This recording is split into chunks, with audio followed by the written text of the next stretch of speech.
जय सिया राम सभी को। क्या आपको ज्ञान है कि राजा विश्वामित्र कामधेनु गाय के बदले महर्षि वशिष्ठ को क्या क्या देने को तैयार थे? आइए यह हम आज की कहानी में सुनेंगे। आज हम आपको वाल्मीकि रामायण के बालकांड के अध्याय 53 की कहानी सुनाएंगे। तो जब महर्षि वशिष्ठ ने महर्षि विश्वामित्र की पूरी सेना को खाना खिलाने के लिए कामधेनु गाय को बोला, तो कामधेनु गाय ने सभी सैनिकों की इच्छा अनुसार जो भी उन्हें भोजन चाहिए था, जो भी उन्हें पेयजल चाहिए था, वो सब उपलब्ध करवाया। कामधेनु गाय की इच्छा से दूध, दही, घी, खीर की तो नदियां बह चली।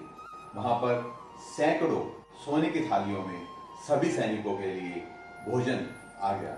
सभी सैनिकों ने, जो खुद बहुत हष्ट-पुष्ट थे, पूरी इच्छा के अनुसार पेट भरकर भोजन खाया, संतुष्ट हुए।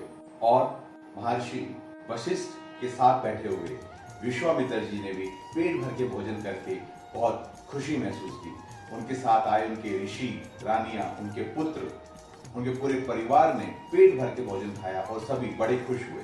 इतना आश्चर्यचकित कर देने वाला दृश्य देखकर राजा विश्वामित्र महर्षि वशिष्ठ से कहते हैं कि मैं राजा हूँ और हर अद्भुत चीज के ऊपर राजा होने के नाते मेरा ही अधिकार है। तो मैं आपसे अनुरोध करता हूं कि आप मुझसे 1 लाख श्रेष्ठ गाय ले लीजिए और इस चितकबरी कामधेनु गाय को मुझे दे दीजिए, जिसके ऊपर धर्म के अनुसार मेरा ही अधिकार है। यह सुनकर विनम्रता से वशिष्ठ जी विश्वामित्र जी से कहते हैं कि यह गाय मेरे पूरे तप का ही फल है।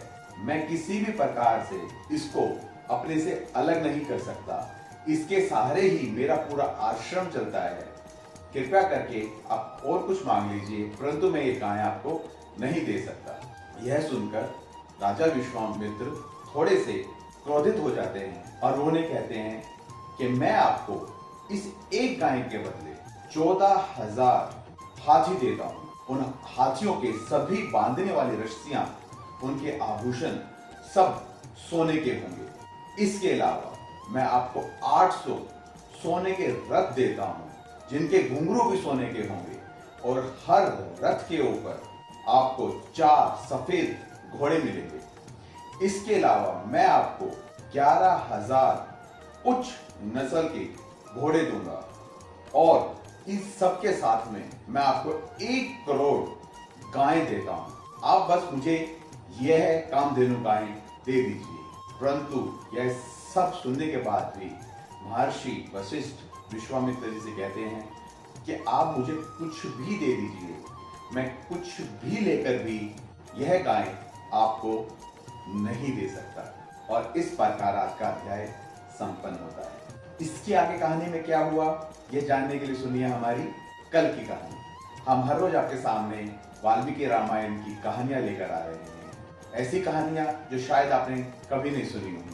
तो हम सबसे अनुरोध करते हैं कि आप हमारे पेज को फॉलो कीजिए, ज़्यादा से ज़्यादा लोगों के साथ शेयर कीजिए, हमारी कहानियों को लाइक कीजिए, और आप सभी लोग सुनते रहिए प्रभु राम की कहानी, भक्त भानु की ज़बानी। जय सिया राम सभी।